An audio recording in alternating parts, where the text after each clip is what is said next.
At noon, we got Utah, who's 4-5. Travel number 17, Colorado, who's 7-2. Colorado favored by 11 points on Fox.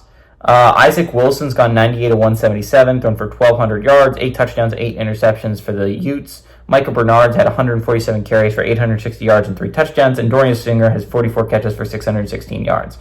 Shedeur Sanders has gone 250 of 343, thrown for 2,882 yards, 24 touchdowns, 6 interceptions.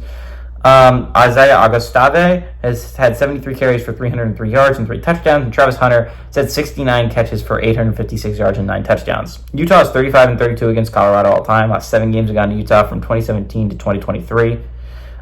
Whittingham's 11-2 against the Buffs in his career. Sanders is 0-1 against the Utes in his. Big game for Colorado, right? Like, Colorado has suddenly played themselves right back into the playoff picture. And again, likely, in my opinion, you're not making it as an at-large. Realistically speaking, a 2-loss Big 12 team is just not going to make the playoffs as an at-large. It's just not going to happen. Now, the way to the playoffs, in my opinion, is you win the Big 12 championship. If you win the Big 12 championship, you're probably in the playoffs. I say probably because there is a chance that the Big 12 champ gets left out simply because we could end up having 4 really good conference champs. We have a chance at it's like if Army wins out, they're 12-0. I think would be their record with an AAC conference champ. I feel like it's hard to leave them out.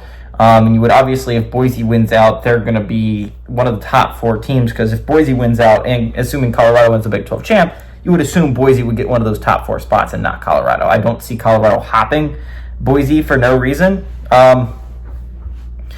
That all being said, I don't know if Colorado wins this game. Utah's coming off a heartbreaking loss to rival BYU, a game that they feel like they had won, right? And again, I said it last week, the Big 12 right now is one of the most simple conferences, right? Obviously, there's like the Big 10, it's one of 3 teams. If Indiana beats Ohio State, they're going to go to the Big 10 championship more than likely. If Ohio State beats Indiana, they're going to go to the Big 10 championship more than likely, right? That solution is pretty simple, right?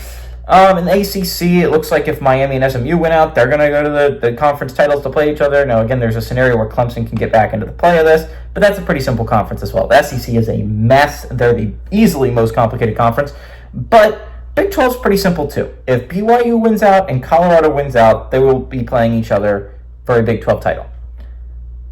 But that's if they play out.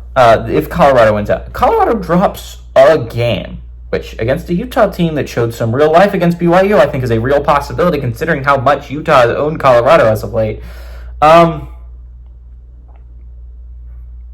You have a chance. It suddenly becomes a mess, right? Because you throw back into the mix, Iowa State's in play, Kansas State's in play.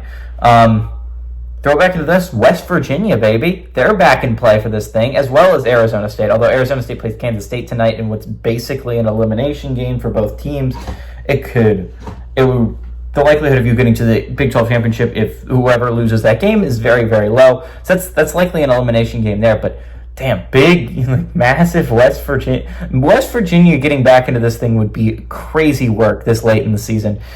Again, the Big 12 has the chance to be the craziest, and I think that happens here. I think Utah is a good football team. I like not a good football team. Obviously, you don't drop 5 in a row and be a good football team.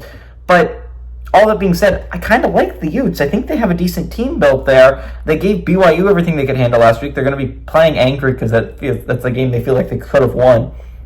Again, as the UT athletic director said, we got robbed of that game.